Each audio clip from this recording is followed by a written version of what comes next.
नमस्कार मुलांनो, इयत्ता चौथी विषय बालभारती. पाठाचे नाव आहे मिठाचा शोध. या पाठाचा आज आपल्याला स्वाध्याय पाहायचा आहे. चला तर मग सुरुवात करूया.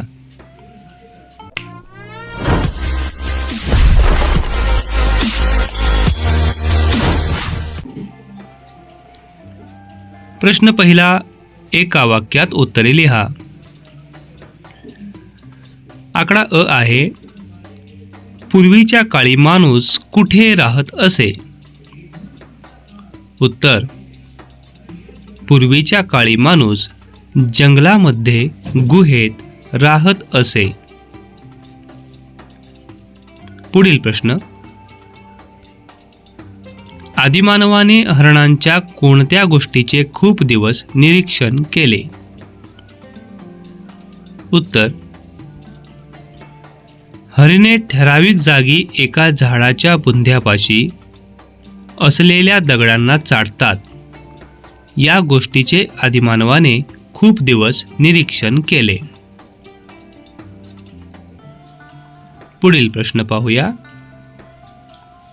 खनिज मिठाला आपण काय म्हणतो? उत्तर, खनिज मिठाला आपण सैंधव मीठ म्हणतो. पुढील प्रश्न, माणसाने समुद्राचे पाणी कशात साठवले? उत्तर, माणसाने समुद्राचे पाणी किनाऱ्यापासून जरा लांब एका खड्ड्यात साठवले. पुढील प्रश्न, प्रश्न दुसरा, गाळलेल्या जागी योग्य शब्द लिहा. आकडा अ पहा. बरेच दिवस त्यानं या गोष्टीचं टिंबटिंब केलं. त्याला खूप टिंबटिंब वाटलं. उत्तर पहा. बरेच दिवस त्यानं या गोष्टीचं निरीक्षण केलं. त्याला खूप आश्चर्य वाटलं. आकडा आ पहा. कंदमुळं खाताना रोज थोडा थोडा टिंबटिंब चाटू लागला. उत्तर आहे दगड. आकडा ई पहा. त्याला दिसली एक वेगळ्या प्रकारची टिंबटिंब. उत्तर आहे माती. आकडा ई.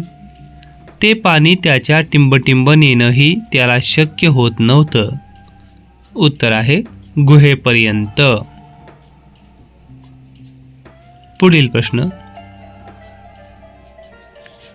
प्रश्न तिसरा आहे, का ते सांगा. आकडा अ आहे, आदिमानवाने दगड चाटून पाहिला. उत्तर, काही दिवस निरीक्षण केल्यानंतर हरणे ठराविक जागी एका झाडाच्या बुंध्यापाशी असलेले दगड चाटताना आदिमानवाने पाहिले. म्हणून कुतूहलाने त्याने दगड चाटून पाहिला. पुढील प्रश्न पहा. समुद्राचे पाणी आदिमानवाच्या हातापायांना झोंबू लागले. उत्तर, आदिमानवाच्या हातापायांना खरचटून जखमा झाल्या होत्या. म्हणून समुद्राचे क्षारयुक्त पाणी मानवाच्या हातापायांना झोंबू लागले.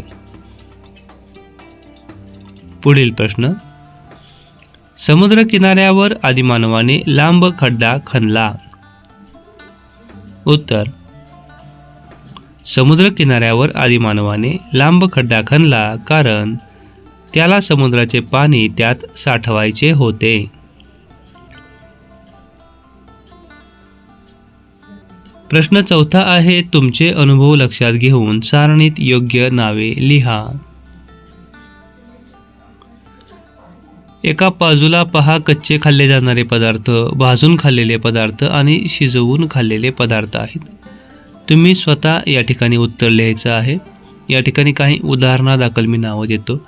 कच्चे खाल्लेले पदार्थ कोणकोणते असतात? मुळा, गाजर, बीट, टोमॅटो.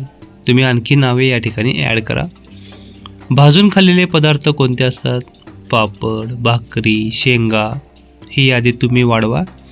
आणि शिजवून खाल्लेले पदार्थ यामध्ये बटाटा, कोबी, वांगे या तिन्हीमध्ये तुम्ही आणखी नावे वाढवू शकता. पुढील प्रश्न पाहू. प्रश्न 7वा समानार्थी शब्द लिहा. आकडा 1 आहे जंगल म्हणजेच वन. आकडा 2 आहे झाड, समानार्थी शब्द आहे वृक्ष. आकडा 3 आहे लांब, याचा समानार्थी शब्द दूर. आकडा 4 आहे दिवस म्हणजेच दिन. आकडा 5 आहे समुद्र म्हणजेच सागर.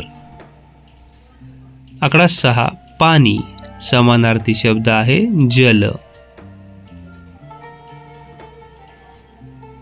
पुढील प्रश्नाकडे जाऊया. प्रश्न 8वा आहे खालील शब्दसमूहांचा वाक्यात उपयोग करा.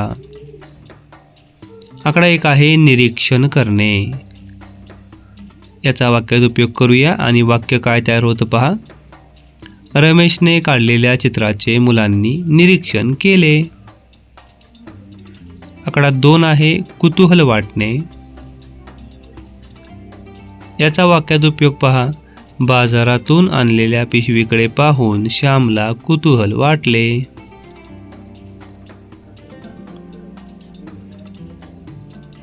आकडा 3 आहे अंगाला झोंबणे. याचं वाक्य पहा. पहाटेचा गार वारा अंगाला झोंबतो. तर मुलांनो, या ठिकाणी व्हिडिओ संपला आहे. स्वाध्याय तुम्हाला समजला असेल. व्हिडिओ आवडला असेल तर लाईक करा, माझा चॅनल सबस्क्राईब करा. आपण पुढील व्हिडिओमध्ये भेटूया. तोपर्यंत मस्त राहा, अभ्यास करा. धन्यवाद.